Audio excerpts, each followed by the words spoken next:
네, 안녕하세요. 815 모니터 오늘도 즐겁게 시작합니다. 오늘 다시 반가운 분을 모셨는데요. 성균관대학교 중국대학원의 안유화 교수님을 모셨습니다. 안녕하세요. 네, 안녕하세요. 네, 요즘 뭐 중국 관련해 가지고 여러 가지 아주 이슈들로 지금 뭐 세계가 떠들썩하잖아요. 그렇죠. 예, 네. 그래서 오늘 그와 관련된 이야기들을 좀 중심으로 나누도록 하겠습니다. 네. 질문을 바로 들어가면은 요즘 뭐 신종 코로나, 뭐 우암 코로나 바이러스 해가지고 뭐 엄청나게 지금 네. 문제가 되고 있잖아요. 그래서 뭐 중국에서는 지금 춘절 이후로 뭐 그렇죠. 네. 공장 복귀도 좀 늦어지고 네. 연휴도 늘고 네. 뭐 그러면서 중국 경제 성장률이 지금 아주 상당히 하향 전망되고 있다. 뭐 4%까지 예상하는 사람들도 있더라고요. 네. 지금 상황이 어느 정도 심각한가요? 일단 그 신종 코로나 바이러스 사태가 발생하기 이전에 이미 중국 경제가 사실 2020년에 굉장히 그러니까 전반적으로 중국식 표현은 뉴 노멀이라고 표현해요. 과거에 네. 고도 성장해서 이제는 스무스하게 이렇게 연착륙 하면서 뉴 노멀 경제로 간다. 그 말은 경제가 전반적으로 수축 경제, 경제 주기가 수축에 간다는 표현인데 신종 코로나 바이러스 사태 이전에도 이미 굉장히 올해 경제가 전반적으로 큰 도전이 있다라고 많은 분들도 보고 또 이렇게 평가도 나오고 있는데 설상가상으로 지금 이 사태가 터졌어요. 네. 그래서 우리가 흔히 이번 사태를 그 2003년도 그 사스하고 비교해서 앞으로 이 사태가 중국 경제에 미치는 영향이 어느 정도 갈 것인가를 이렇게 추정을 해요. 네. 근데 2003년도 그 사스를 보면은 저는 그때 당시 그 중국 연변대학교 경제학에서 교수하고 있을 때인데요. 그때 당시는 2001년도에 중국이 WTO를 들어갔고요. 일단 그래서 글로벌 경제 가치셋을 그러니까 밸류체인에 들어갔죠. 그래서 중국은 2001년 기점으로 해서 전반적으로 생산 공장으로서의 성장하기 시작을 합니다. 그리고 투자, 수요, 소비가 중국 당시에는 굉장히 고도 성장의 단계. 네. 그러니까 이 ROE도 굉장히 높고요. 그렇기 때문에 확장하는 단계에서 그 사태가 터졌어요. 그리고 그 사태가 터진 시점이 이번처럼 구정이 아니라 구정이 지나서 그게 3월, 4월 확대될 때는 4월부터 지금처럼 이런 사태였거든요. 그래서 근데 중국의 소비 추세를 보면 보통 1월에 터져요. 1월에 전체 어떤 뭐 이런 소비 업체 같은 경우에는 전 해의 소비의 절반이 1월에 발생할 때가 많아요. 그러니까 1월, 2월에 왜냐면 구정에 발생하거든요. 엄청나네요, 비율이. 네. 근데 그러니까 소비가 제일 많이 발생하는 이 음력설 기간에 터졌다라는 거죠. 그래서 제일 큰 타격이 소비 산업이에요. 그리고 그 서비스 산업. 예를 들면 뭐 보통 중국은 음력설 기간에 집에서 해 먹지를 않고 대부분 식당에 나가 먹는데 그게 다 취소가 되잖아요. 네. 그래서 소비와 서비스 산업이 직타격을 받았단 말이죠. 그래서 중국 서비스 산업이 중국 GDP에서 차지하는 지금 비중이 60%예요. 근데 2003년 사스 당시에는 30% 안 됐어요. 절반밖에 안 됐네요, 지금은. 네, 그러니까 굉장히 그때는 제3차 산업이 주도 산업이 아니었고 제2차 산업이 주도 산업이었는데 지금은 중국은 소비 산업 그리고 제3차 산업, 서비스 산업이 주도 성장으로 가는 이런 경제 구조화에서 이 사태가 터졌기 때문에 굉장히 지금 타격이 크죠. 그래서 우리가 계산을 해보면 지금 이번에 이 제3차 산업이 만약에 타격이 지금 굉장히 크다. 그 중에서도 이번에 칭화대하고 북경대학이 조사를 해서 며칠 전에 네. 조사를 해서 이렇게 앞으로 한 달간 네가 지금 갖고 있는 자금 여력으로 한 달간 버틸 수 있는 기업이 답한 게 한 달만 답한 게 지금 30% 넘었고요. 34% 정도고요. 그 다음에 2개월 버틸 수 있다는 게 뭐 한 31%에서 둘이 합하면 65%예요. 그럼 3개월까지 버틸 수 있다는 걸 합하면 85%가 3개월까지 버티고 나머지는 다 죽는다는 거예요. 근데 얘네들이 중소기업인데 중소기업이 중국 GDP에 대한 공헌율이 지금 보면 한 3분의 1 정도 돼요. 그럼 이제 6%로 성장하잖아요, 중국 네. GDP가. 그러면 얘네 4분의 1이 다 어렵다고 치면 2%가 떨어지는 거죠. 3분의 1이니까. 그러면 계산하면 한 4% 정도가 나오죠. 그래서 이건 미니멈, 그러니까 우리가 아주 보수적으로 해도 2% 정도의 경제 하락이 기대가 예상이 되고 사스 당시에도 2분기 그때는 직격탄을 맞았어요. 지금 1분기에 직격탄을 맞은 거고요. 2003년 사스 당시에 2분기 직격탄을 맞았는데 그때는 1분기에 소비가 확대될 시점이 아니라 2분기임에도 불구하고 그때 당시에 2% 2분기 경제 성장률이 그때 2% 떨어졌거든요.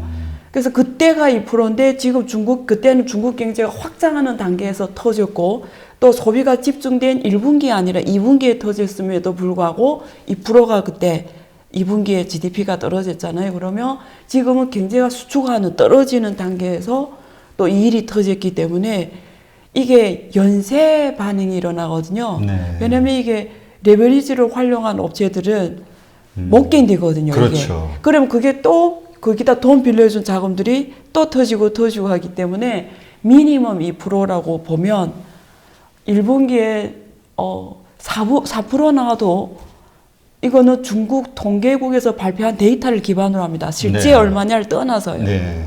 4% 나와도 굉장히 잘 나온 거죠. 그러네요. 네. 그러면 그때 교수님 말씀에 1% 성장률이 떨어진다고 했을 때 일자리가 네. 수백만 개 이상. 그렇죠. 예. 150만 개. 네, 150만 개. 예. 그러면 지금 뭐 2% 정도가 300만 개 300만 개 일자리가 네, 날아간다는 네, 얘기잖아요. 네. 그러면 그러한 날아간다는 상황이 됐을 때 생기는 어떤 일들은 뭐가 있을까요? 지금 데이터가 있는데요. 이게 중국에서 매년마다 그 민간 업체예요. 그러니까 여기만 취직 사이트 같은 업체입니다. 그래서 조사를 해요. 조사를 했는데 중국의 그 우리가 화이트 칼라 네. 여기만 회사원들 화이트 칼라한테 질문을 했어요. 그러니까 만약에 월급이 지금 저축이 얼마냐? 저축이 일전도 없다. 그러니까 내가 이번 달 탄 월급으로 이번 달 말 그러니까 1월이 한 개월이 지나면 다 소진해서 그다음 월급이 안 들어오면 안 되는 이 비중이 화이트 칼라의 3분의 1입니다. 그러니까 저축이 하나도 없어요. 그래서 그냥 월급 못 받으면 바로 그 즉시 생활이 어려워지는 게 회사원이 3분의 1이고요. 그 다음에 저축이 중국 위안화로 1만 위안에서 5만 위안. 5만 위안이면 원화로 한 1,000만 원 정도 돼요. 원화로. 네. 1,000만 원. 저축이 이 1,000만 원 정도 있는 인구가 또 한 30% 정도 돼요. 그러면, 저축이 지금 3만 원 있다 월급을 못 받았을 때 3만 원을 얼마 살 수 있냐? 북경을 기준으로 하면 아주 시간을 많이 써도 2개월밖에 못 살아요. 지탱이. 그리고 뭐 5만 위안 뭐 이렇게 저축이 있다는 인구가 전체 인구의 뭐 한 3분의 1. 그러니까 무슨 말이냐면 한 3분의 1 되는 인구가 실직하게 되면 정상 생활이 어렵다라는 거예요. 네. 근데 얘네들이 만약에 부동산을 샀단 말이에요. 네, 집이 그러면 있으면. 그 대출을 못 갚는다는 이야기예요. 근데 회사원들이 대부분 집을 살 때 대출을 통해서 하잖아요. 근데 그렇죠. 중국은 쇼후라고 해서 제일 30%만 내면 집을 살 수가 있어요. 그럼 100만 위안이면 한 30만 위안 내면 70% 대출이 70% 대출을 받고 하기 때문에 얘네들이 대출을 못 갚을 때는 그 부동산이 은행에 들어가겠죠. 근데 은행에 수많은 그 부동산이 들어오면 그게 처리가 안 되잖아요. 그럼 그게 부실 자산이 되면서 전체에게 악영향을 되는 거죠. 그러니까 이거는 계산이 사실 불가능하죠. 이게 무슨 일이 일어날지가. 네. 그러면 지금 어떤 분들은 네. 그 이제 우리 교수님도 여러 차례 말씀하셨지만 중국 경제 위기가 찾아오고 있다 뭐 이런 얘기 하셨었잖아요.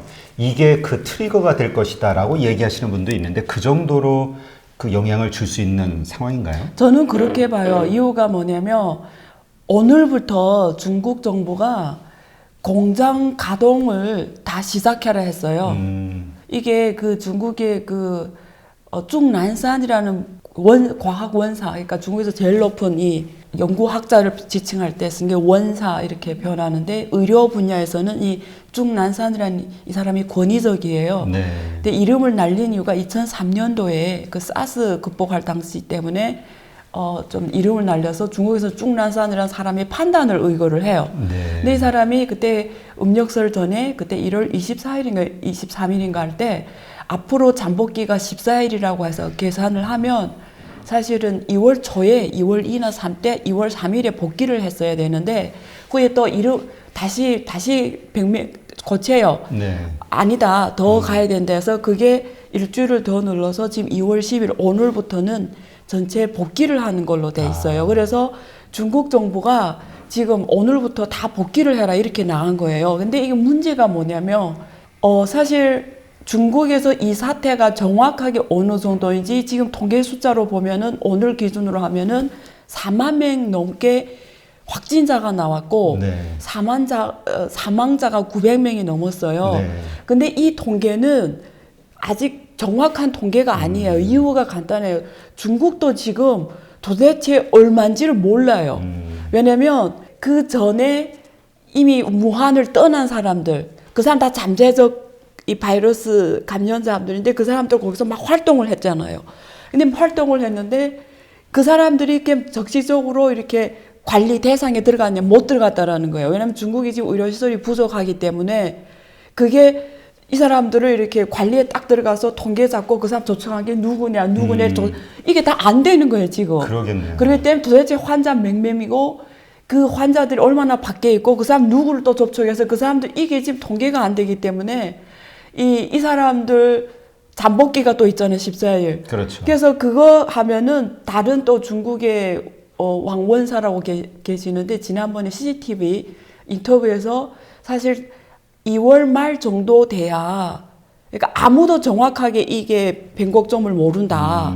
그리고 2월 말 돼도 지금 이 사태가 해결될지는 불확실하고 왜냐면 언제 위기의 반환점인지를 우리가 정확한 데이터가 없기 때문에 알 수가 없다. 그래서 그런 거 볼 때는 사실은 지금 바이러스 확산 사태를 지금 상황에서 더 크게 안 하려면 오늘 가동하면 안 돼요. 그러겠네요. 왜냐면 이게 자기 고향의 구성 때 돌아갔던 사람들이 돌아오고 학생들이 대학으로 돌아오고 이 도시에서 또 회사원들이 직장에 하면 사람들이 집중이 되잖아요. 그렇죠. 근데 이게 집중이 되면은 지금 이미 집중이 안 된 상황에서 지금 관리가 안 돼서 지금 많은 환자들이 집에 있어라 지금 이 상황이거든요. 의료시설 부족하니까. 근데 이게 만약에 이렇게 회사 생활하고 집중하게 하면은 이게 어떻게 컨트롤 됐지? 우리가 불가사의한 상황에서 원래 중국 정부 입장에서는 신종 코로나 바이러스 사태를 이걸 먼저 하겠냐? 아니면 경제가 이게 샷다운이 되는 걸 컨트롤하겠냐? 이 두 가지 갈림길에 선 거예요. 근데 어느 한 가지라도 놓을 수가 없는 거예요. 왜냐면 이게 이제 말씀드린 대로 경제가 이렇게 악순환으로 가버리면 말 그대로 중국발 경제 위기가 지금 터지게 되는 거죠. 그러면 이거는 지금 바이러스 사태보다도 더 컨트롤할 수 없는 사태니까 오늘부터는 지금 각 성에서 다 내려갔어요. 무조건 복귀하라고. 그러니까 경제를 넣을 수가 없는 거예요. 그래서 지금 중국 정부는 이래요. 경제를 우선시했다는 게 보여요. 그러면 이게 경제를 돌아가게 하는 상황에서 바이러스를 컨트롤할 수 있냐. 이 상황도 막 왔다 갔다 하는 상황에서 어려운데. 지금 판단이 굉장히 지금 저는 앞을 예상하기가 힘들다고 봐요. 그러니까 이게 상당히 심각한 상황이네요. 그러니까 심각하다는 단어 이상으로 심각해요. 말씀하신 대로 그럼 이제 지금 이런 이제 결정은 난 거잖아요. 네. 다 공장으로 돌아가라. 네. 그럼 이제 공장 돌아가서 네. 다행히 그 우한 지역에서만 이렇게 확진자들 치료가 되고 이렇게 컨트롤이 되면 다행인데 사방 곳곳에서 확진자들이 나오기 시작하면 이제 그때는 정말 걷잡을 수 없는 상황이 되는 거네요. 지금 이미 지금 제일 크게 이 바이러스가 확산된 성시가 무한이란 도시가 위치가 중요해요. 무한이란 도시가 중국에서 딱 중원에 있다고 표현을 해요. 무슨 의미냐면 동서남북의 딱 중심에 있어요.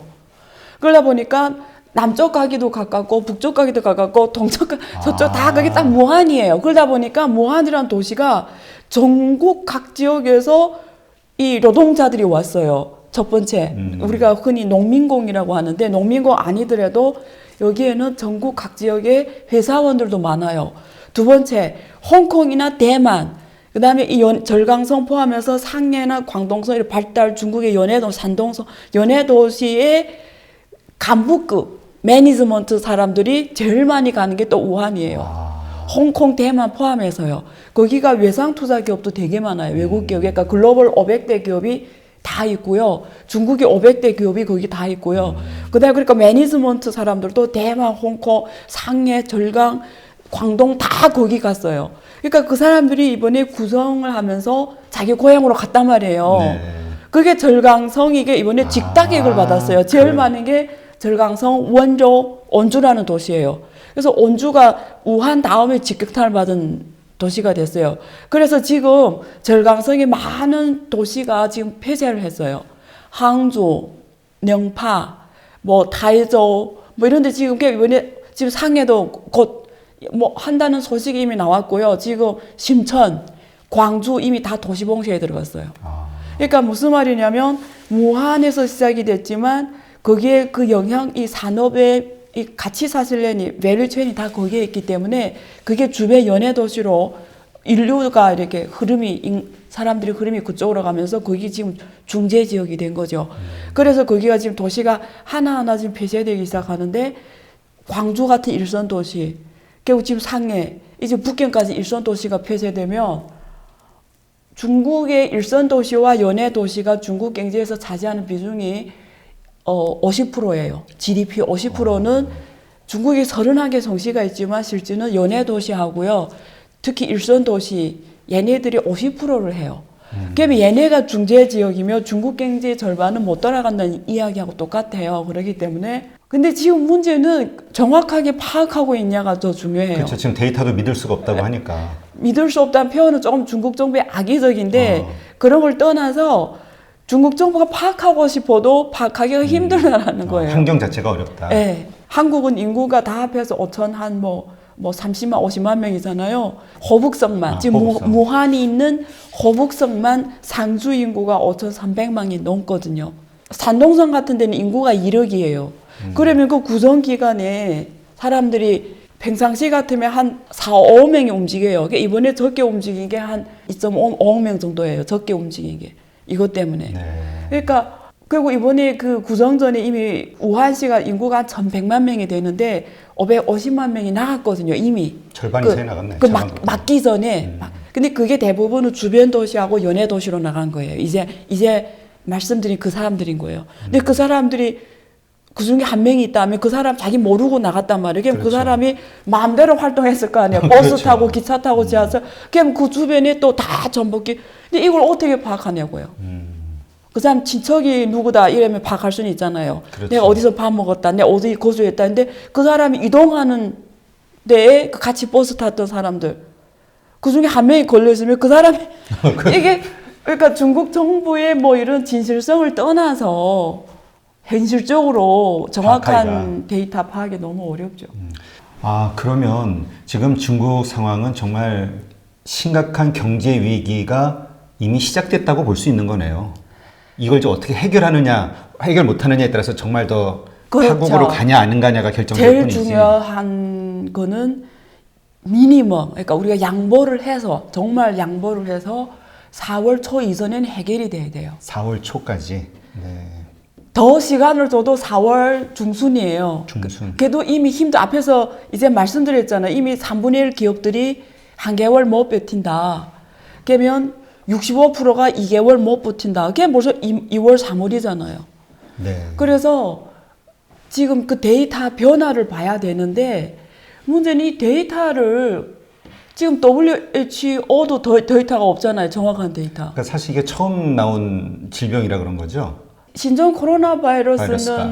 처음 우리가 당연히 처음 난 이게 건데 그 어떤 시스템이 잘 작동하면 데이터만 정확하면 대응이 가능하고 예측이 가능한데 지금 모든 것이 예측이 불가능한 것이 언제 이게 그러니까 변곡점에만 빨리 들어서야 되거든요. 그러니까 증가율이 줄어들어야 되거든요. 그게 빨리 올수록 중국 경제에 주는 부담이 적겠죠. 그러니까 증가율이 근데 이게 어제도 그저께도 매일 일어나면 3,000명씩 늘어나잖아요. 지금 계속 확진자가 늘어나고 있죠.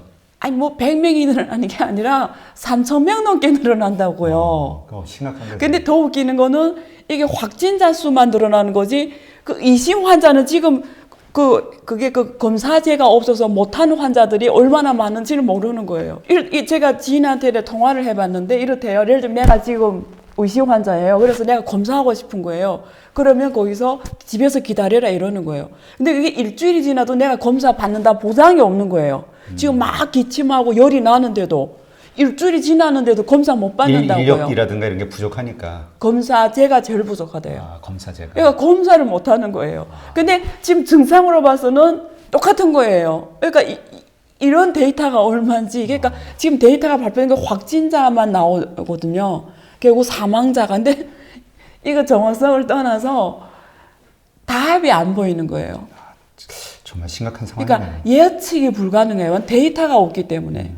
그러니까 말씀하신 대로 4월 초 중순까지 완전히 이게 잡히지 않으면 변곡점이 네. 확산이 딱 증가세가 멈추고 네. 하향으로 반전하는 어떤 기미가 보이지 않는다면 중국은 정말 컨트롤하기 어려운 상황이 갈 수 있다. 그 이런 다음에 얘기네요. 어떤 일이 일어날지는 불가사의해지는 거예요. 왜냐면 지금 보세요. 지금 이 상황에서도 우리가 한국에서 살면서도 영향을 받았잖아요. 그렇죠. 저는 지금 한국에 중국을 간 적도 없고 한국에 살고 그랬는데도 영향을 받았어요. 무슨 영향이냐? 모든 강연이 취소된 거잖아요. 아, 그렇죠. 지금 뭐 이벤트 회사들도 그렇고 다 취소돼 버렸어요. 전부 취소됐어요. 근데 제가 한국에서 사는데도 결국 지금 현대자동차가 뭐 내일부터 가동을 다시 한다고 하는데 이미 한국 제조업체 특히 자동차 영향을 받았잖아요. 지금 이 상황에서도 이 영향을 받았는데요. 그러니까 이 사태가 더 기다려지면 무슨 일이 벌어날지 모르죠. 아, 그러네요. 네. 그래서 지금 중국 자체 그 아까 말씀하신 대로 심각한 내수 위축에 걱정이 되고 네. 또 더군다나 이 우한 지역이 사실 중국에서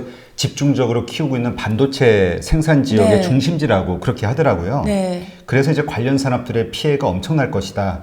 그걸로 시작해서 IT 기업들. 사실 중국이 5G를 중심으로 해서 IT에 집중적으로 투자할 계획들을 가지고 있었잖아요. 네. 이러한 것들이 다 엉망이 되면서 뭐 진짜 관련된 주식들은 계속 폭락할 것이고 뭐 이런 예상을 하시는 분들이 있더라고요. 주식은 이미 폭락을 했어요. 그 지금 무한 이러면 제일 대표적인 반도체 5G 관련 주식이 그 징동팡이라고 있어요. 세계적으로 대단한 BOE예요. 그러니까 중국이 특허를 제일 많이 갖고 있는 기업이 JT, 중싱이라고 하거든요. 지난번에 미국이 1차적으로 타격 준 기업이 JT, 중싱. 두 번째가 화웨이. 세 번째가 BOE예요. 징동팡 BOE는 어떤 기업이냐면 지금 삼성전자에서 하고 있는 그 LED, OLED 있잖아요. OLED. OLED. 그게 지금 삼성의 세계 시장의 95% 넘게 하고 있는데 제일 두 번째로 많이 하는 게 이 업체예요. 그러니까 삼성전자의 OLED 업체를 제일 위험한 후발주자라고 보면 되고요. 5G 관련 특허, 뭐 통신 관련 특허도 이 중국의 세 개 업체가 제일 많은데 그 중에 하나예요. 근데 제가 1월 23일부터 어제까지 그 주가를 봤더니 이미 20% 떨어졌어요. 이미. 그리고 여기 이 무한 같은 경우는 세 개의 산업이 주도 산업이에요. 하나는 이제 말씀하신 IT, 광전자, 정보통신 이쪽이 지금 주도 산업 중에 하나고요. 그 다음에 여기 그 자동차 산업, 거기에 뚱펑지团이라고 해서 중국의 제일 큰 자동차 그룹이 있어요. 네. 세계 500대 기업이고요. 그래서 뚱펑 자동차 산업, 그래서 지금 현대, 기아차나 다 영향받은 거거든요. 자동차 산업. 세 번째가 의약, 바이오 이쪽이에요. 의약, 바이오, 제약 산업이 3대 지수 산업인데요. 지금 1차적으로 제일 큰 타격받은 게 자동차 업체들. 왜냐면 이게 자동차 업체는 여기가 지금 1년에 생산 대수가 190만 대 생산해요. 그리고 자동차 산업 관련 공정이 다 있어요. 밸류체인의 전반 단계를 다 해요. 뭐 차체, 뭐 유리, 뭐 거기 들어가는 모든 부품을 무한에서 다 해요. 그래서 거기가 가동이 정지되면 이게 동풍 그룹 같은 이런 대형 기업이기 때문에 관련 하청 기업들, 외상 투자 기업도 거기 많이 들어갔어요. 여기 GM이라든가 많이 들어갔기 때문에 관련 기업들이 많기 때문에 다 타격을 받죠. 영향받고. 그래서 지금 관련 주식들이 다 이미 10%에서 20% 이미 떨어졌어요. 그래서 주식시장도 굉장히 지금 지난번에 2월 3일에 구성을 세고 첫 할 때 대폭락했잖아요. 그렇죠. 8% 가까이 네, 떨어졌죠. 네. 대폭락해서 중국에서 바로 돈을 그냥 1.2조 풀어가지고 국가대표팀을 넣었죠. 그래서 중국의 대형 펀드들이 다 매입을 했어요. 예, 자기 자금으로 다 매입을 해서 지금 받쳐주고 있는 상황이에요. 그러니까 그 이후로는 조금씩 상승을 하고 있더라고요. 계속. 올랐어요. 좀 올라 한 절반이 조금 회복이 됐어요. 봐야죠. 그게 왜 회복이 됐는지를. 그쪽에서 이제 정부 주도 자금들이 이제 들어왔고요. 와서. 그다음 재밌는 게 있었어요. 그날 2월 3일 그날 외국 자금이 200억 위안이 들어왔어요. 순수 외국 자금이. 그러니까 외국 자금들이 그 저가를 노리고 확 들어온 거예요. 200억 위안. 그러니까, 그래서 그 매수세가 국가대표팀하고 외국 자금이었어요. 그렇군요. 네. 그러니까 우리 교수님 항상 얘기하셨듯이 어떤 경제 위기가 됐을 때 네. 싸게 네. 그 뭔가 어떤 기회로 떨어지면 싸게 살 수 있는 그 매수 세력들이 외국에 있다는 얘기인가요? 그렇죠. 여기 지금 예를 하나 들면 이 주식 같은 경우에 이거 제가 말하기는 좀 그런데 광섬유 쪽으로 왜냐면 또 혹시 들은 분들 주식 살 또 수가 사면은 있으니까 또. 위험하니까 광섬유 쪽으로 세계 1위 업체예요. 이 기업이. 중국의 무안에 있는데 광섬유 쪽은 뭐 광케이블, 광섬유 쪽 세계적으로 1위 하는 업체인데 주식이 지금 거의 뭐 13% 넘게 떨어졌어요. 네. 근데 이거는 앞으로 무조건 회복하죠. 왜냐하면 세계적인 1위 기업이기 때문에 얘네들이 안 하면 난리 나는 거잖아요. 그러니까 되게 좋죠, 이럴 때는. 네. 방송 끝나고 따로 좀 여쭤봐야겠네요. 네. 그래서 네. 지금 뉴스들을 보면은 뭐 애플도 네. 왜냐면 이제 직원들에 대한 그 중국 출장을 다 금지를 해버려가지고 네. 신제품 개발 계획도 막 늦춰지고 그러니까 네. 이게 IT와 관련해서 이 중국만이 아니라 전 세계의 여러 브랜드들도 이렇게 타격이 많은 것 같더라고요. 네. 그래서 이게 과연 어디까지 갈 것인가? 그냥 일시적으로 좀 이렇게 떨어졌다가 회복할 것인지 아니면 경기 자체가 어쨌건 뭐 외국 애플 같은 기업들도 계속 이대로 갈 수는 없는 거잖아요. 어떤 방법들을 찾아서 뭔가 회복하기 위한 어떤 노력들을 할 것도 같은데 어떻게 좀 흘러갈까요?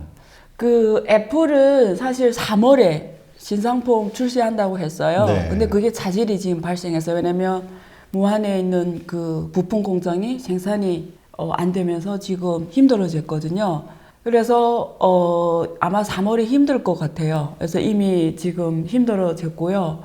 그 폭스콘 무안에 있는 공장이 지금 제대로 가동이 안 되니까 지금 힘들어졌어요. 그래서 그 애플 같은 이런 대기업들은 그나마 대책이 있는 게 중국 말고도 저기 동남아 쪽에 또 생산을 가동시킬 수가 있어요. 그래서 애플 같은 경우에는 대체 생산지를 찾을 거예요. 그래서 그나마 뭐 대안이 있다고 하지만 그럼에도 불구하고 아직까지는 중국이 전 세계 팩토리 기능, 그러니까 생산 공장으로서의 기능은 지금 전 세계 대체할 만한 국가가 없어요. 뭐 베트남 뭐 이런 지역을 말하는데 절대 안 돼요. 이유는 간단해요. 이런 애플 같은 이런 우리가 말하는 ICT, 빅테크 기업들은 아주 능률적인 그 노동자가 필요해요. 기술적인 노동자. 일을 할 수 있는 노동자 인력이 있어야 되고요. 관련 부품 업체가 다 가까운 거리에 있어야 돼요. 생산 라인이 가동이 되고 정상적으로 되고 하면 인력, R&D 모든 것들이 같이 있어야 되는데 동남아 지역은 이 노동자로서 역할을 할 수 있지만 그걸 빼고는 없는 거예요. 그래서 중국이 많은 문제에서 부족한 점이 많지만 중국을 못 떠나는 이유가 여기에 있거든요. 그래서 지금 글로벌 500대 기업들이 굉장히 힘들어져요. 왜냐하면 중국을 아직까지도 대체할 만한 국가가 없어요. 그래서 이 기회에 지난번에 미국의 뭐 그 로스가트 사무부 부사 이런 사람들이 뭐 중국의 이런 사태 미국에 도움이 된다. 왜냐면 많은 기업들이 미국으로 다시 들어올 거다 이러는데 쉽게 말 웃기는 말이거든요. 왜냐면 미국 노동자들이 중국 노동자를 대체할 수 있냐 없어요. 월급이 일단 복지에 대한 요구, 그다음에 그 노동자 연합 조직 뭐라고 하죠? 노조. 이런 것들 때문에 중국에서 일하던 이런 기업들이 미국 노동자들 환경에서는 살 수가 없어요. 그렇기 때문에 대체 불가능하고요. 대신에 로봇으로 다 대체한다면 가능할지도 몰라요. 근데 그게 좀 시간이 필요하겠죠. 이 바이러스 상황 때문에 여러 가지 기업들은 위축되지만 또 반대로 뭐 그 온라인 기업들이라든가 네. 쇼핑몰이라든가 왜냐면 네. 이제 나가지 않고 집안에서 이제 다 뭘 사야 되잖아요.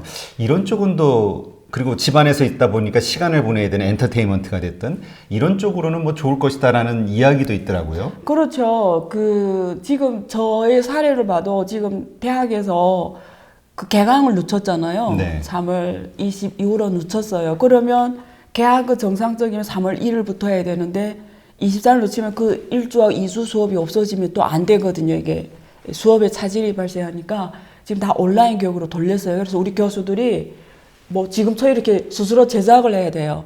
이렇게 제작을 해서 1주 첫 번째 주일하고 이번째 주일 그 내용을 스스로 이렇게 수업을 제작을 해서 학교 그 올려야 돼요. 학생들이 온라인으로 1주하고 2주 수업을 듣게 해야 돼요. 그걸 누가 해주겠어요? 그러니까 지금 관련 업체가 대부분 해줘야 되겠죠. 그 편집부터 그렇죠. 시작해서. 그러니까 온라인 교육, 그다음에 온라인 의료. 예를 들면 그 기업도 제가 이름은 말을 안 드릴게요. 홍콩에 상장한 중국 업체인데 그 온라인 환자만 지금 3억 명이거든요. 근데 매일 들어봐서 온라인 진료하는 환자 수가 6천만 명이에요. 매일이요? 예, 매일.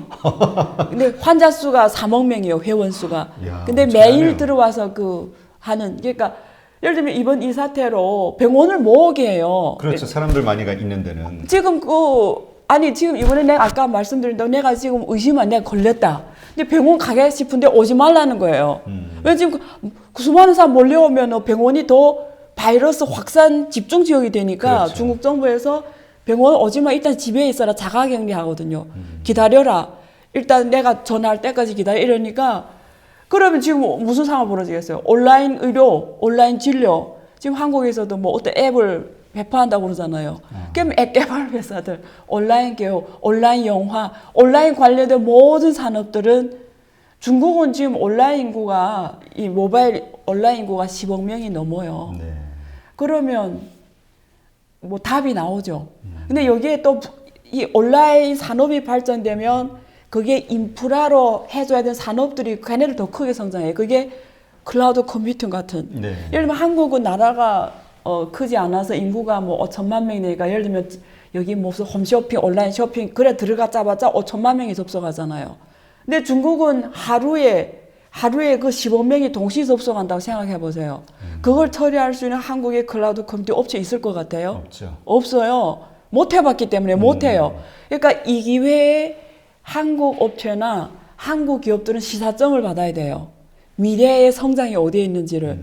그러니까 한국은 이런 경험을 못 해봤기 때문에 이 필요성을 못 느껴요.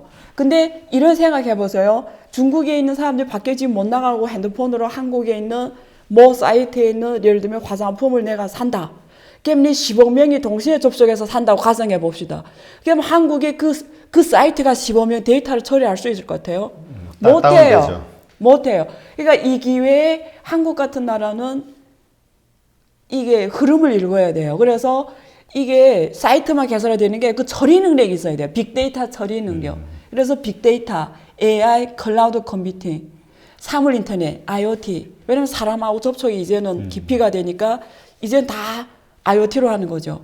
근데 이걸 처리하기 위한 그 인프라 산업들은 앞으로 한국에는 지금 이번에 크게 생각을 해야 돼요. 만약에 이런 일이 중국에서 이런 같은 일이 한국에 터졌을 때 한국이 이런 걸 처리할 수 있는 능력이 있냐. 근데 중국은 알리바바나 뭐 여기 바이두나 이런 애들이 뭐 싱글데이, 11월 10일 이런 거 처리해봤잖아요. 빅데이터를. 그래서 지금 이런 게 지금 되는 거죠.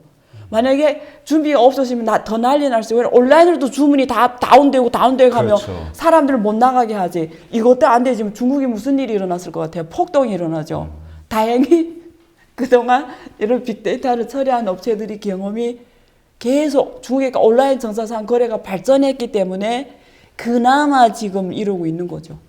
그러니까 제가 어디 뉴스를 보니까 징둥닷컴인가 네. 그 알리바바 다음으로 큰 쇼핑몰 네. 그 회사도 그 창업자 얘기를 들어보니까 2003년 사스 때문에 못 나가가지고 그냥 쇼핑몰 만들었다고. 그렇죠. 그리고 알리바바도 그때 큰 거예요. 그래. 2003년도에 그 전에 계속 적자였거든요. 아. 거의 다 파산 직전 뭐 죽게 생겼다가 그러니까 쌌을 때 획기적으로 중국의 그 BAT제라는 이런 기업들이 성장 계기가 됐죠.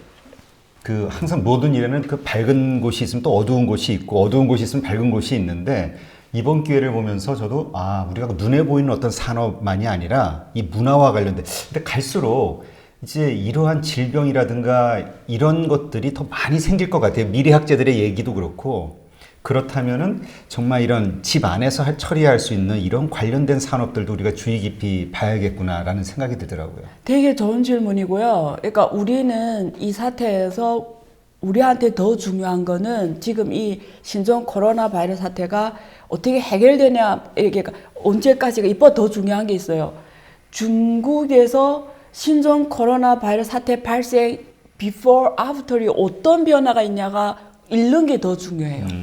그러니까 앞으로는 이번 사태를 기울여서 많은 사람들이 뭘 느꼈어요? 아래와 같은 걸 느꼈을 거예요. 그러니까 첫째, 회사라는 개념이 달라질 거예요, 앞으로는. 그러니까 이제는 온라인, 집에서 하는 업종에 대해서 더 수요가, 저부터라도 이제는, 내가 회사를 안 가더라도 내가 집에서 혼자 할 수 있는 일이 있어야 되겠다라는 수요를 중국 전 국민들한테 인식을 심어주는 계기가 돼서 앞으로 중국 사람 다 투잡을 찾을 거예요. 근데 그 투잡의 핵심이 뭐가 있을 것 같아요? 혼자서 할 수 있는 것들. 그래서 앞으로는 이런 매체를 포함해서 이 혼자서 할 수 있는 잡에 대한 수요가 폭발적으로 성장할 거예요. 그러면 거기에 혼자서 하는 이 잡이 돌아가려면 그걸 해줘야 되는 이런 관련 이 산업들이 또 성장 계기를 만들 거고요. 그 다음에 이번 계획으로 중국 사람들이 의학, 건강, 정신적 건강, 신체적 건강, 이 삶이, 가족, 이게 얼마나 소중한지를 아는 계기가 됐기 때문에 앞으로 가족을 중심으로 하는 이렇게 같이 하는 이 업종들, 즐기는 업종, 인생이 내 언제 죽을지도 모른다라는 이런 위기감 속에서 오늘을 살자. 원래 중국 사람 좀 이렇게 강했어요. 근데 그게 더 강해질 거예요. 그래서 건강산업, 의학산업, 바이오산업, 엔터산업, 오늘 즐기자. 그리고 가족하고 같이 하는 산업들, 얼마나 소중한지를 가장 느끼게 하는 계기가 아마 됐을 거예요. 네. 그리고 재택근무도 이제 앞으로 좀 엄청나게 활성화될 것 커지죠. 같아요. 엄청 그런 커지죠. 재택근무를 편안하게 그렇죠. 잘 관리할 수 있는 시스템들 네. 이런 것도 좀 될 것 같다는 생각이 그리고 들더라고요. 세 번째는 중국이 스마트 도시를 더 가속화할 거예요. 스마트 도시라는 거는 예를 들면 이번에 우리가 이런 이번에 신종 코로나 바이러스 무한이 만약에 이미 스마트 도시다 이러면 데이터가 바로바로 나왔을 거예요. 왜냐면 이 스마트 도시라는 거는 매개인이 모든 것이 다 추적이 가능하거든요. 그렇죠. 그게 다 빅데이터로 돼 있거든요. 그러면 모든 의심 환자들을 다 내가 찾아낼 수가 있는 거예요. 그렇기 때문에 앞으로 중국에서 스마트 도시화를 더 대대적으로 투자하고 가속화할 거예요. 네. 네. 그러니까 하여튼 이런 상황들을 통해서 우리가 사실은 뭐 어차피 비즈니스와 관련된 거니까 저희 채널은 이 비즈니스적인 어떤 틈새들을 어떤 게 있을까를 잘 연구하고 찾아보는 이런 노력들이 좀 필요할 것 같다는 생각이 드네요. 그렇죠. 이 사태 이후에 이 사회의 변화의 흐름이 어디에 갈까? 그게 길이 있죠. 네. 그리고 이제 이번 신종 코로나 바이러스 사태로 이제 미중 무역 분쟁이 좀 약간 휴전 상태인데 이게 이제 약점을 보였잖아요. 중국이 지금 어려운 상황이니까 네. 미국이 이런 기회를 그냥 두고 보고만 있겠냐, 뭔가 더 압박을 가하면서 얻어내려고 하지 않겠냐라는 생각을 하시는 분들도 있더라고요. 네.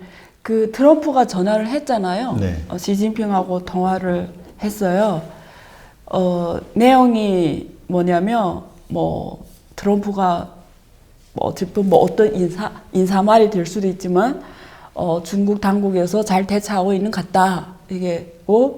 그 말을 하는 의미는 두 번째 전달한 뜻은 뭐였냐면, 우리 1단계 협의안을 계획대로 할 수 있냐 이거였어요. 농산물 구입하는 거. 농산물 원료 있잖아요. 네. 쫙 리스트 제대로 할 수 있냐. 근데 트럼프 당시 통화 뜻은 그런 거였대요. 만약에 어려우면 말해라. 좀 이렇게 연기해주겠다. 연기할 수도 있다. 이런 뜻. 그러니까 또 시진핑도 그러면 말하겠다. 그래서 어쨌든 우리는 이렇게 당에서 잘 하고 있다. 이런 스타일을 이렇게 얘기를 했어요. 그래서 포인트가 뭐냐면 1단계 합의안을 우리는 올해 무조건 할 거다. 그리고 만약에 어려움이 있으면 시점상 뭐 연기할지는 몰라도 할 거라는 의지를 굉장히 시진핑이 했어요. 근데 트럼프가 왜 그 전화를 했을까를 보면 계획대로면 2월 중순 10월 15일부터 중국에서 그 부과한 1,100억 달러 작년에 9월 1일에 했던 그게 7.5% 관세로 떨어져야 되거든요. 원래는 15%인데 이번에 1단계 합의안에 절반으로 줄여주기로 했잖아요. 그래서 그게 2월 10월부터 7.5%로 떨어져야 돼요. 그래서 트럼프 의미는 뭐냐면 만약에 니네 제대로 못할 것 같으면 뭐 이거 안 하겠다라는 뜻이기도 해요. 1차 합의안을 파기하자? 아니, 파기하자는 뜻은 아닌데 모든 실행 시점을 다 늦추자 이런 늦추자. 뜻이 있는데 시진핑이 무조건 한다 이러니까 아마 2월 10월부터 7.5%를 해야 될 거예요. 미국에서 중국에서 들어가는 상품에 대해서. 네. 또 실제 지금 미국에서 들어오는 상품에 대해서 중국에서 관세를 인하해주고 있대요. 2%로 굉장히 낮게. 그래서 어쨌든 둘이 합의를 계속 뭐 한다라는 의미인데 문제가 뭐냐면 지금 오늘도 그 뉴스 나갔거든요. 그 지금 중국의 그 몇 개 석유 천연가스 회사들이 지금 불가항력적인 요소를 들이대면서 원유나 천연가스 수입을 연기하겠다고 해외 그 수입상들한테 공지가 나간 거예요. 그래서 멜시누이나 시노펙이라든가 근데 지금 프랑스의 뭐 토탈 같은 이런 천연가스 안 된다 막 지금 거절했고 다른데 지금 이미 출발했는데 우리는 이런 불가항력 때문에 못한다 막 지금 들어가던 이 선박이 막 스톱시키고 천연가스 수입 못한다 지금 왜냐면 국내 수요가 줄어들어서 못한다 막 이런 사태가 지금 벌어지고 있어요. 그래서 중국에서 지금 미국하고 대답했던 천연가스 원유 이런 수입에 중국 국내 경제가 만약에 지금 이번에 이 사태 혈절 극복 못하면 수요가 확 줄어들 거 아니에요. 국내 경제가 돌아가지 않는데 뭘 수입한다라는 거예요. 그게 굉장히 불확성이 커졌죠. 이걸 할 수 있냐. 그러면 지금 미국에서는 그러니까 이 중국이 이런 어려운 상황을 자기들의 이익을 더 구하는 어떤 기회로 삼지는 않을 것이다. 이렇게 보시는 건가요? 일단 미국의 있잖아 몇 명. 하는 이야기를 들으면 이거 기회라는 어조로 말을 하고 있고 예, 아무래도 공격적인 매파들. 네. 그리고 트럼프가 전화한 거 봐서는 역시 기회를 안 놓치겠다는 의지도 있고요. 그리고 자기 의료진들을 막 파견하겠다고 막 그러죠. 그런 얘기 하죠. 네, 그런 이야기를 하잖아요. 그래서 이 기회에 뭐 어떤 미국으로서의 그런 걸 보여주려고 하는 건 있겠죠. 그리고 미국이 이만큼 경쟁력이 있다. 아니면 미국이 오라. 역시 민주주의 국가 미국이다. 봐라 중국은 뭐 이런 걸 나타내려고 하겠죠. 미국의 전략가 입장이라면. 근데 다른 우리 그냥 일반인으로서 이 문제를 보면은 미국이 정말 이걸 너무 과장해서 할 경우에 기회를 활용해서 중국을 이렇게 너네 어려움에 처했네 잘 됐네 내가 어떻게 한번 요때 그러니까 중국말로 루어징下스라고 해요. 물에 빠졌는데 못 나오게 하는 거예요. 근데 만약에 정말 그랬을 때 미국이 전 세계에 비춰지는 이미지가 있잖아요. 그건 인도주의적인 범위를 떠나는 거잖아요. 그러면 질타를 받을 거예요. 그래서 제 생각에는 너무 그렇게 대놓고는 모르죠. 봐야 되겠죠. 만약에 대놓고 한다라고 굉장히 하수고요. 뒤에서 은밀히 하는 건 알 수가 없고요. 그게 지금 보여주는 이 정도인 것 같아요. 네. 그러니까 아마 중국에서 입장문 발표한 게 그 외국인 입국 금지하는 조치를 미국이 취하니까 뭐 트럼프 행정부가 필요한 지원은 하지 않고 공포를 퍼뜨리고 있다 이렇게 중국에서는 그 대변인이 그렇게 이야기를 했죠. 미국이 제일 먼저 영사관 사람을 철퇴시켰거든요. 사스 때도 그랬어요. 제일 먼저 철퇴시켰고 그리고 뭐 들어오는 비행기를 들어모으게 하고 그건 중국의 입장 그렇게 비난할 만하죠. 근데 미국의 입장에서는 또 그렇게 할 만하다고 저는 봐요. 왜냐면 미국은 민주주의 국가이기 때문에 그런 문제가 굉장히 민감하잖아요. 그렇죠. 국민이라는 이게 제일 투표에 연관되기 때문에 우선이잖아요. 네. 그러면 지금 이제 2차 미중 무역 분쟁도 이제 아주 힘든 과정들이 남아 있잖아요. 그러면은 중국 경제가 이렇게 어려울 때 과연 그러한 험난한 시기 과연 이겨낼 수 있을까? 뭐 아까 말씀하신 대로 4월 초까지 어떻게 잘 해결이 된다 해도 이미 타격을 많이 입은 상황이잖아요. 원래 전략은 이 휴전 기간 동안 11월 그 대선까지 중국의 뭐 어떤 내수를 키우든 뭐 이러저러한 뭐 외국 자본을 끌어들이든 해서 체력을 키운 다음에 미국과의 그 또 장기전 싸움을 버티려고 했는데 이미 훼손이 됐단 말이에요. 이게 회복이 된다 해도 힘이 약화된 상태에서 2차 무역 분쟁에서 미국의 요구를 이겨낼 수 있겠느냐, 거절할 수 있겠느냐 이런 이야기들이 나오거든요. 저는 미국 요구보다 더 무서운 게 있어요. 중국 국민들의 요구예요. 아, 우리 개인도 그렇고 사물도 그렇고 국가도 민족이나 똑같다고 봐요. 모든 변화의 원인은 내적 원인이 중심이 돼야지 외적 원인은 한계가 있어요. 그러니까 우리 보통 성공한 사람들 보면 고난에서 있는 사람 성공했잖아요. 그 네. 말은 외적 요인은 한계, 아무리 외적 압력이 커도 한계라는 거예요. 제일 중요한 거는 그 내적 원인이거든요. 근데 이번 사태로 중국 국민들이 정부에 대한 신뢰도가 굉장히 떨어졌어요. 심각한가요? 뉴스에서는 봐도 그냥 저희가 일반적으로 어떻게 생각하냐면 그냥 뭐 공산 국가니까 사회주의 국가니까 그냥 잘 언론 통제하고 그냥 다시 예전처럼 그냥 아무 일도 없었던 것처럼 되겠지 이렇게 생각을 하고 있었거든요. 지금 그清华대 북경대 이런 교수들이 연맹으로 한 10명 정도가 그 단원서를 냈어요. 그러니까 이번에 그 제일 먼저 이 사태를 알릴 의사가 죽었어요. 네. 리월량이라는 34살밖에 안 되는 그러니까요. 이 안과 의사인데 죽었어요. 근데 중국에서는 여기에 대해서 굉장히 이 언론적으로 지금 왜냐면 중국 공산당이 안정적으로 정치를 할 수 있는 세계 무기가 언론 통제예요. 그 다음에 군대 통제예요. 그게 국군의 당군이라고 했잖아요. 네. 당의 군대, 국민의 군대와 당의 군대, 인민해방군 이번에도 바로 파견할 당의 군대. 그러니까 이거는 무력을 장악한 거고 하나는 언론 장악한 거잖아요. 세 번째가 구육이요. 펀딩이 돈. 네. 그러니까 천하무적이죠. 근데 여기서 제일 중요한 게 중국 공산당은 무력으로 정권을 갖고 왔잖아요. 네. 근데 지금까지 그나마 많은 문화대혁명, 뭐 대학교 터졌음에도 중국이 무너지지 않고 공산당이 계속 문화대혁명, 뭐 그 대학 지원될 때 1,000만 명 넘게 죽었잖아요.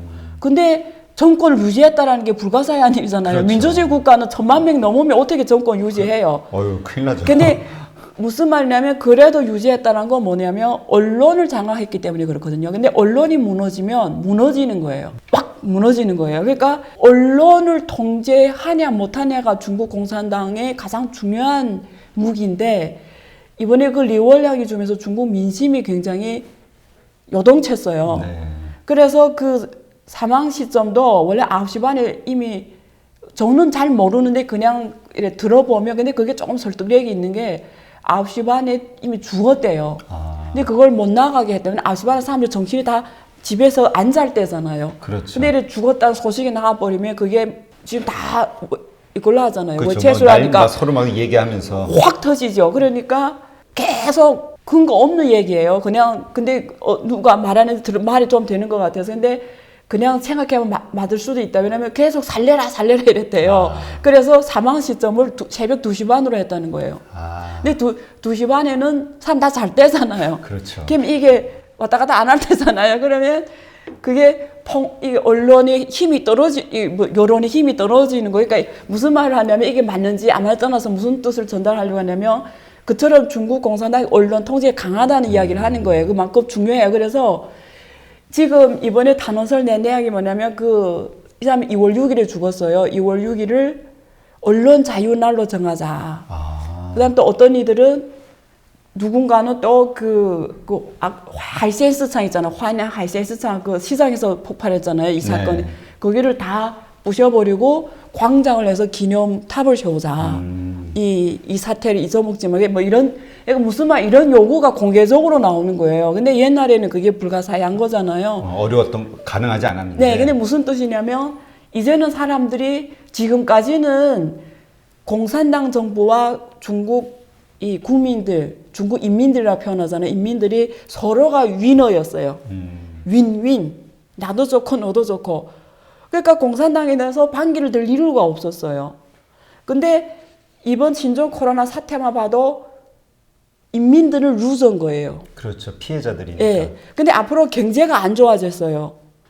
경제가 이번 사태를 잘 통제 못해서 아까 앞에서 말씀드린 그런 우려가 터졌어요.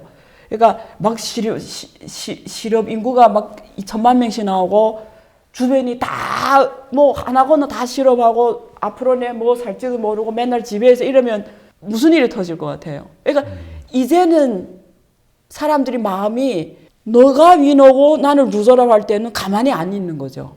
그러니까 같이 클 때는 네가 이렇게 막 클 때는 니만 이만큼 가져가 아니면 오케이 나 요만큼 해도 난 어쨌든 이 가져가는 게 가져가는 게 있으니까. 근데 내가 지금 예를 들면 나는 이번 엄청 울었어요. 하루 저녁은 제가 통곡 치면서 무한 사람들이 너무 그 나오는 사연을 보면서 저뿐만 아니라 수많은 중국 사람들이 울었을 거예요. 제가 이런 생각했어요. 만약에 저 일이 내내 터졌으면 내가 지금 어떤 상황이었을까? 하루아침에 아버지 죽었어요. 하루아침에 엄마 죽어서 다 죽었어요. 나만 남았어요. 여자애 혼자. 예를 들면 어떨 것 같아요. 사람이. 그렇죠. 정말 결국 힘들죠. 엄마 죽었는데 친척들이 아무도 안 보러 와요. 올 수도 없어요. 뭐게 하고 첫째. 그 다음에 그 화장을 순식간에 해버려야 돼요. 그 혼자 가야 돼요.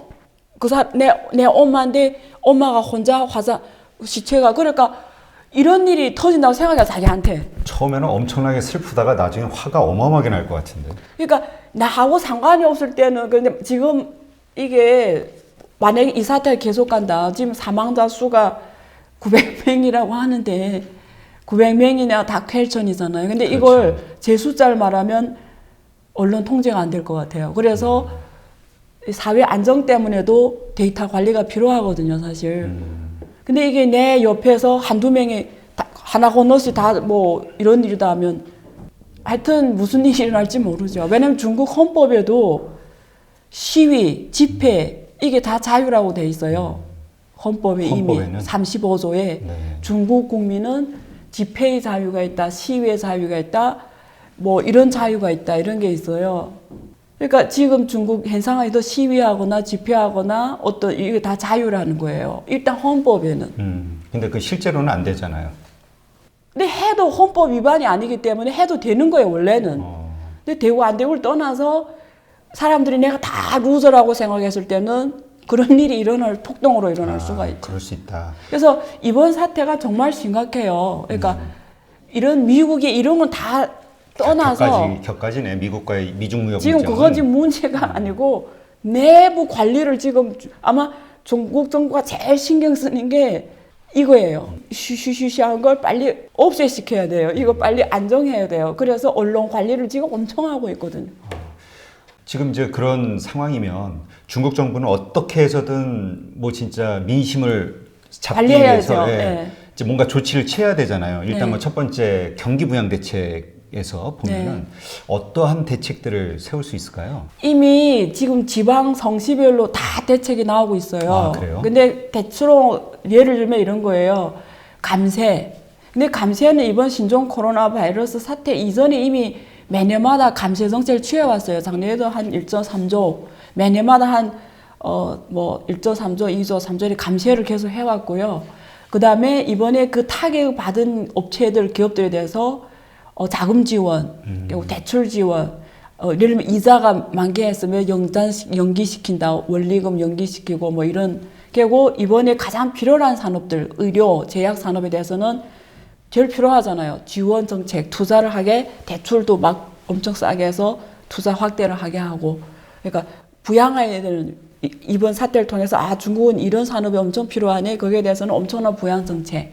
그래서 재정적으로 이런 정책을 취하고 있어요. 세금 줄여주고 각종 비용이 많거든요. 비용도 줄여주고 대출 확대해주고 뭐 이런 정책하고 통화 정책으로는 이미 1.2조 위안에 지금 돈을 풀었잖아요. 그리고 지금 금리를 낮추고 있고 원래는 이렇게 적당한 통화 정책 완화 정책이었다가 그냥 통화 정책을 펼치는 거죠. 근데 문제는 이 정책들이 먹히냐가 중요하겠죠. 그러겠네요.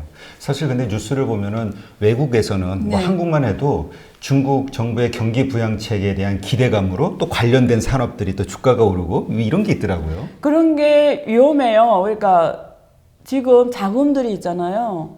중국에서 통화정책 완화한다, 재정책 확대한다, 뭐 이래서 막 주식이 올라가잖아요. 그럴 때 조심을 해야 돼요. 그러니까 이런 정책 이슈 때문에 올라가는 주식에 투자하면 위험을 해요. 그런 걸 투자하지 말고 앞에서 말씀드린 대로 이 사태가 끝난 이후에 커질 수 있는 산업들에 투자하는 게 지금 이 기회에 제일 좋다라는 거예요. 그리고 또 어차피 지금 재정이나 통화정책 다 완화 쪽으로 가니까 어차피 얘네들은 다 스마트 기관 투자가들이잖아요. 스마트 머니란 말이에요. 얘네들이 어차피 그런 걸 흐름을 캐치하려고 할 거예요.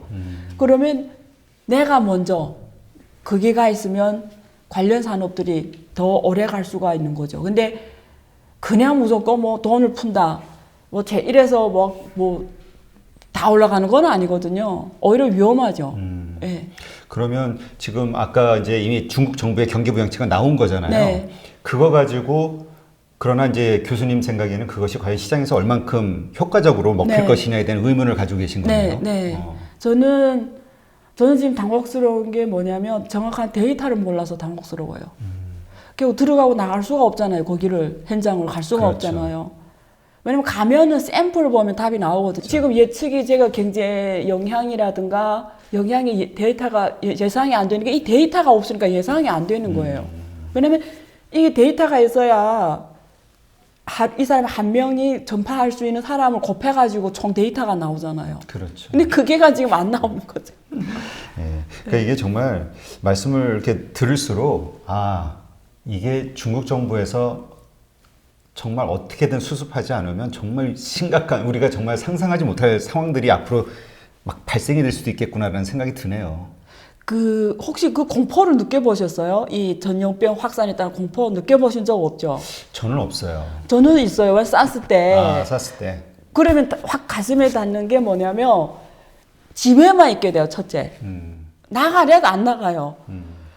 그러니까 소비를 안 해요.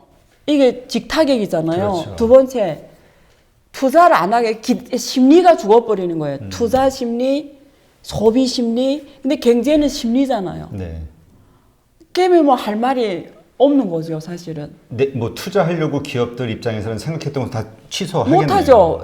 이런 불확성이 천재지변의 불확성이 된 누가 어떻게 합니까? 그리고 제가 공포를 느껴봤고 쌌을 때 그때는 그게 광동에서 먼저 터졌어요. 후에 북경이 제일 중재 지역이 됐어요. 북경. 네.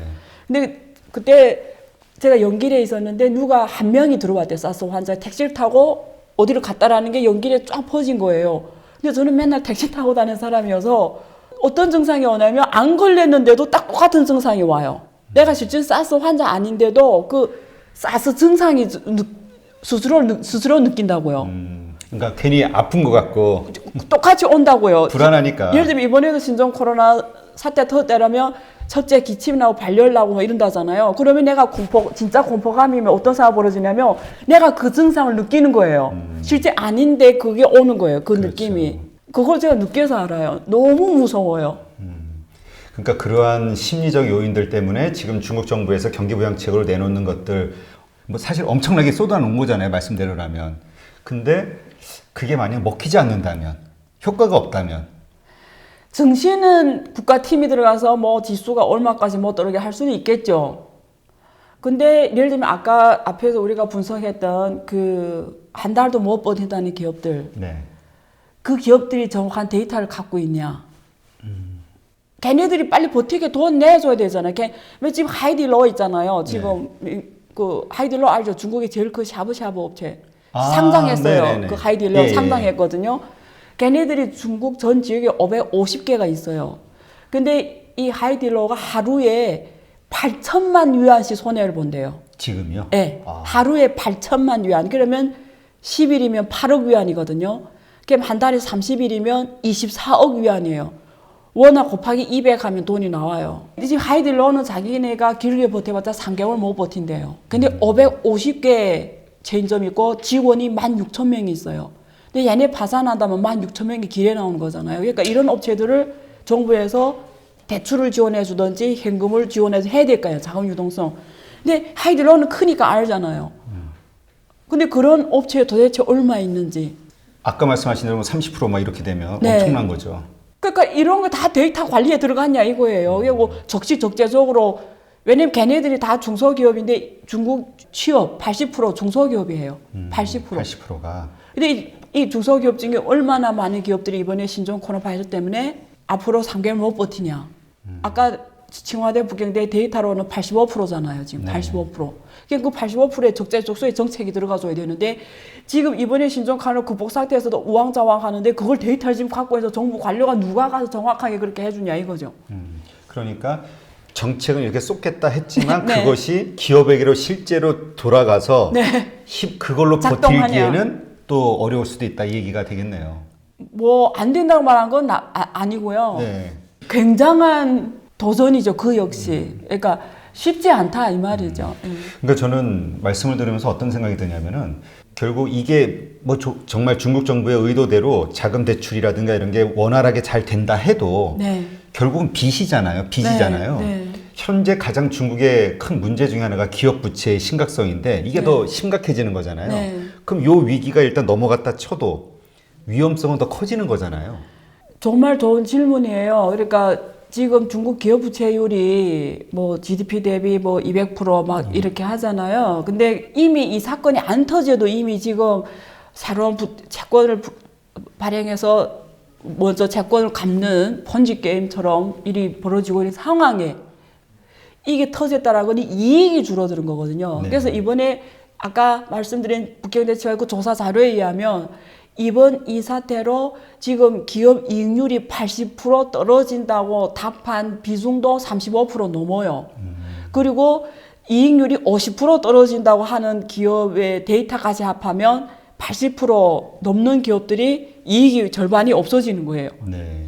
조사 중소기업의 80% 되는 업체들이 이익이 50% 떨어진다고요. 올해 이익이. 아, 엄청나네요. 이거는 내가 기업하는 사람이 생각해보면 기업을 하는데 직원은 그대로 있는데 이익이 50% 떨어진다고 생각해보면 불가사의한 일이죠, 사실은. 그렇죠. 남이 일이 돼서 말하기 쉽지만 내가 그 현장에 있으면 그렇죠. 난감하죠. 이거 어떻게 해결해야 되나. 이처럼 큰 도전이 없죠.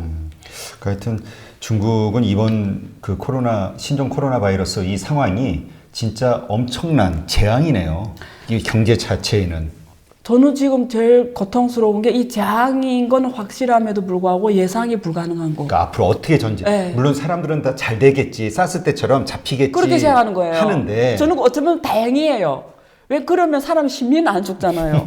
그래서 제가 사실 이런 이야기를 하지만 이런 이야기를 해야 되냐 안 해야를 제가 고민을 했어요. 왜냐면 이 시점에 이런 이야기를 하는 게 사회 안정에는 도움이 안 되니까. 그럴 수 있죠. 네, 사람들이 뭐 공황 심리를 내가 뭐 더 크게 하자는 의도 전혀 없거든요. 근데 그럼 또 좋게 말하고 싶어요. 근데 좋게 말할 수 있는 근거가 있어야 되잖아요. 근데 그 근거를 아직은 못 봤어요. 그렇죠. 사실 나오는 뉴스들이 이런저런 뭐 반대되는 뉴스들이 나오지만 사실은 기대감에서 나온 이야기들이 많아가지고. 근데 오늘도 뉴스 보니까 그 우한만 후베이성 그러니까 아까 그 호북성만 빼면 다른 성지는 증가수가 줄어든대요. 네. 그게 맞기를 바래요, 저는. 제발. 지금 말씀 들으면서 중국의 입장에서 생각을 해보면 네. 정말 중국 사람들은 말씀하신 대로 엄청난 공황 상태, 공포에 네. 빠져 있을 것 같고 네. 그러한 상황에서 과연 기업들의 경제 심리가 어떻게 소비 심리도 그렇고 어떻겠구나라는 게 이게 조금이나마 예상이 되네요. 네. 상상이. 네. 네, 하여튼 잘 해결되기를 기대하겠습니다. 자, 그러면 이번에는 중국과 일본에 대한 이야기 좀 잠깐 네. 해볼게요. 사실 저도 이번에 교수님하고 인터뷰하기 위해서 자료를 찾다가 처음 알게 됐는데 JP모건에 이어서 미쓰비시 UFJ 은행이 네. 중국 국외에서 위안화 결제 업무를 세계에서 두 번째로 하게 될 예정이다. 네. 이것은 결국 위안화의 국제화에 일조하는 네. 행위가 될 것이다. 왜 아베는 이런 행동을 했을까? 네. 예, 이러한 질문이 나오더라고요. 아베는 이래요. 그 정치적으로는 미국을 이용해서 그 자기네 헌법성을 포함해 자유대 뭐 이런 제한을 풀려고 하는 게 있잖아요. 그래서 정치적으로 미국을 이용해서 군사 강국으로 다시 도약하려고 하고 있고요. 그리고 또 국제에서 대국으로서의 도전을 다시 하고 있다고 저는 생각해요. 그 중에 군사 강국이라는 게 들어가야 되니까 지금 그걸 제약을 풀고 있는, 그래서 미국이 엄청 중요한 거고요. 경제적으로는 중국을 이용해서 지금 20년, 30년 넘게 온 이 경제의 어려움을 탈취하려고 하는 거죠. 근데 이번에 아까 앞에서 이야기한 것처럼 2월 3일에 그 외국 자금이 많이 들어갔잖아요. 네네. 그러니까 왜 들어갔을 것 같아요? 우리가 가만히 생각해, 전 세계에서 두 번째로 큰 주식시장, 채권시장이 다 중국이에요. 미국 다음에. 그러니까 무슨 말이냐면 왜 외국 자금, 특히 월가자금 중국 들어갈까요? 미국 말고 또 큰 돈을 벌 수 있는 게 중국밖에 없는 거예요. 그러면 아베가 생각한 것이 그거예요. 앞으로 중국은 경제적으로 절대 놓을 수 없는 파트너예요. 그걸 특히 또 일본은 중국하고 가깝게 있잖아요. 그 대단한 미국도 무역 상대국이 주로 캐나다하고 멕시코예요. 거리를 바로 주변 인접 국가하고. 네, 하죠. 우리도 먼 친척보다 가까운 이웃이 낫다고. 경제도 똑같아요. 국제무역은 이게 지역적 거리를 무시 못해. 그러니까 경제적으로 중국이 아시아에서 경제대국, 그것도 6%로 성장하는, 그것도 1인당 GDP가 $10,000, 본격적인 소비 시대가 열리는.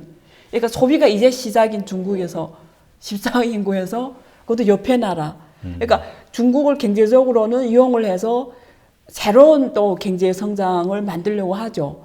그러려면 뭐 해야죠? 중국하고 같이 가야죠. 그럼 중국이 원하는 게 뭐냐? 하나는 위안화 국제화죠.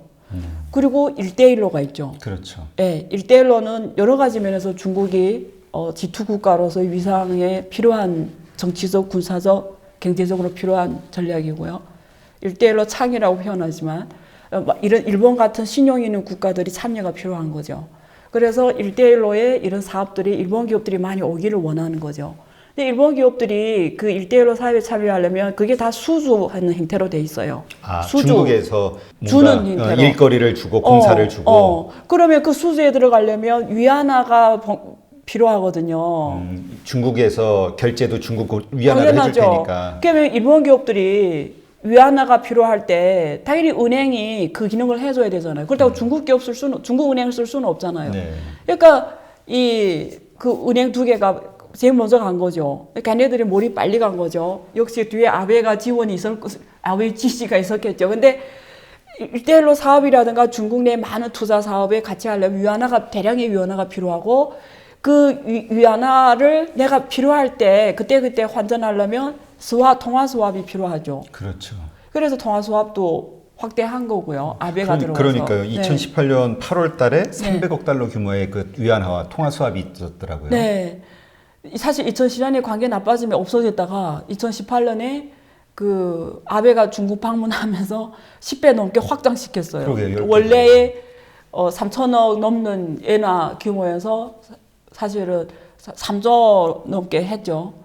그게 10배 넘게 아베가 통화수합 규모를 확대시킨 거는 왜 그 많은 돈이 필요하겠어요? 투자를 안 하면 그 많은 돈 필요 없잖아요. 그렇죠. 그냥 기존에 그 3천억 하면 되는 거예요. 왜 10회를 키웠을까요? 그러면 아베가 생각하는 거는 중국뿐만 아니라 1대1로 커버하는 그 동남아 지역에서 이런 투자를 중국하고 같이 할 때 그게 다 지금 위안화로 투자되고 위안화로 결제되고 위안화로 하는 데 있어서 일본 기업들이 필요할 때 은행들이 그 기능을 해줘야 되니까 일본의 제일 큰 그 미쓰비시 이런 은행들이 나서서 그 기능을 해주는 거고요.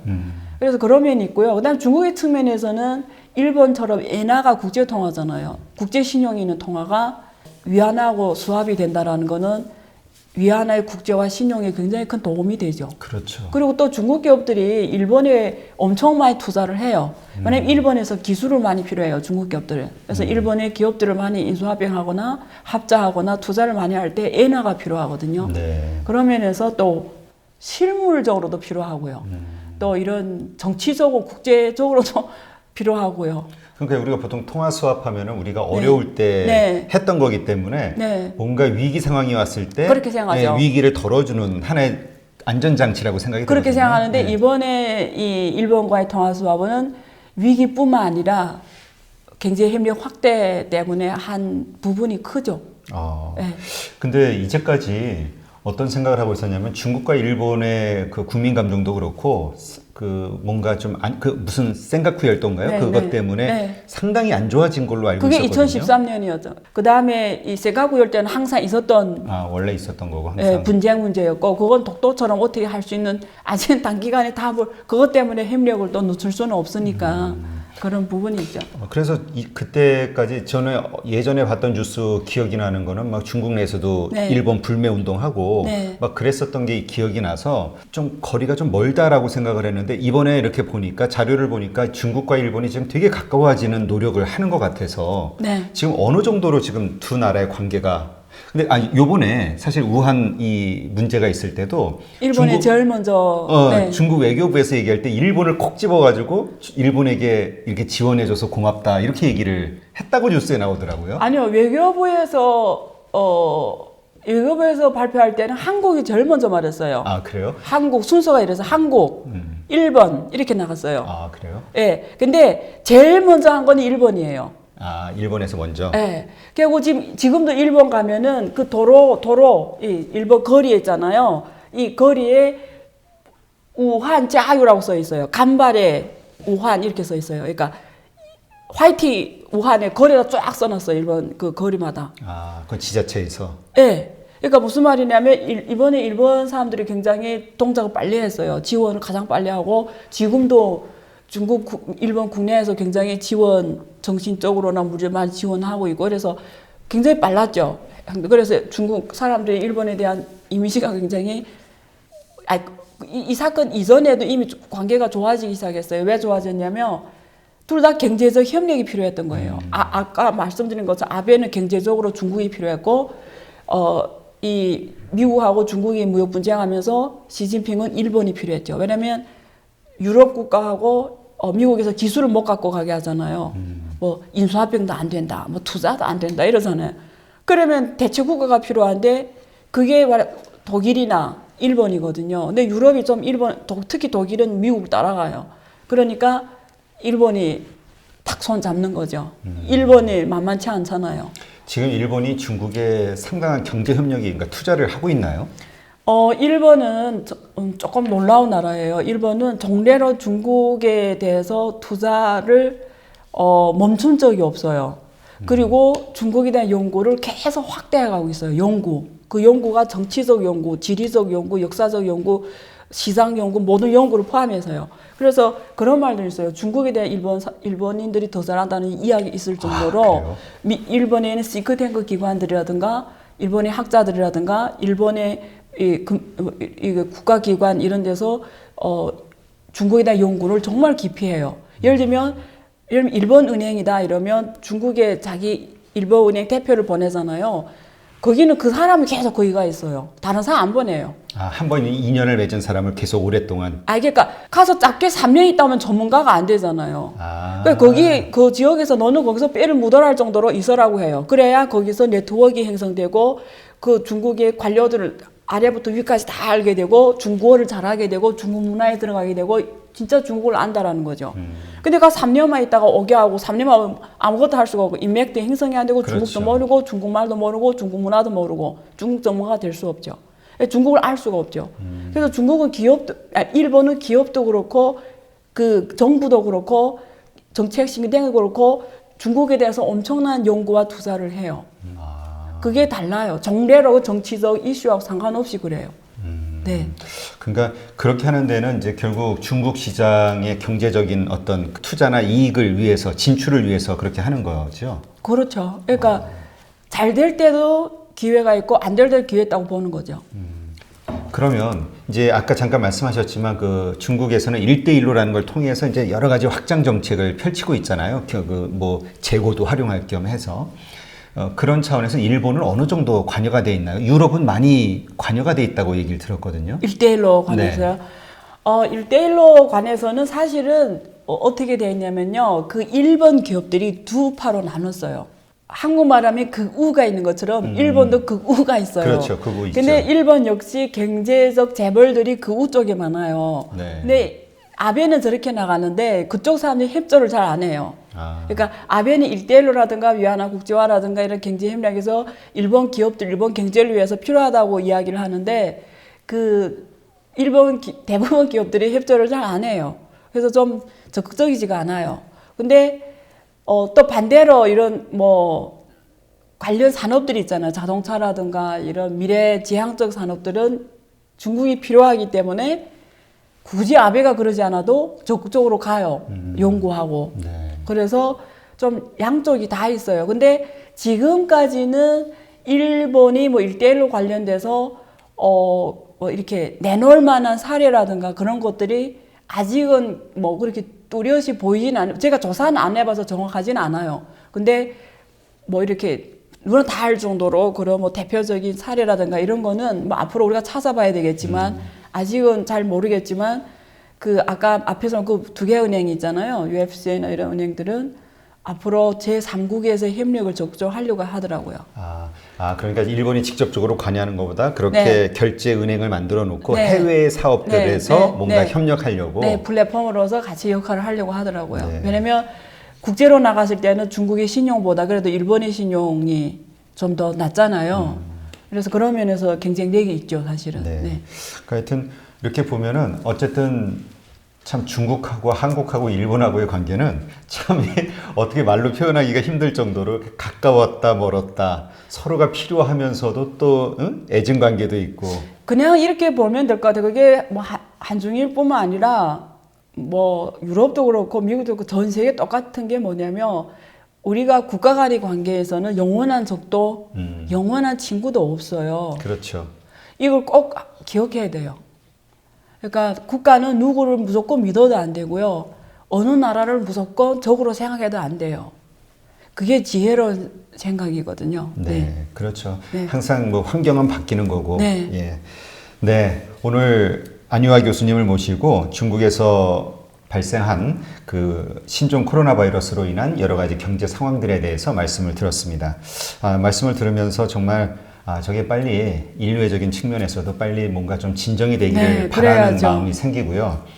그리고 이것이 잘 정리가 되든 진정이 되든 아니면 진짜 걷잡을 수 없는 상황으로 번지든 어떤 상황에서도 정말 엄청난 충격이 오겠구나 이후에 많이 또 세상이 바뀌기도 하겠구나라는 생각이 듭니다. 네. 네, 오늘 이렇게 바쁘신데 나와주셔서 감사합니다. 네, 감사합니다. 네.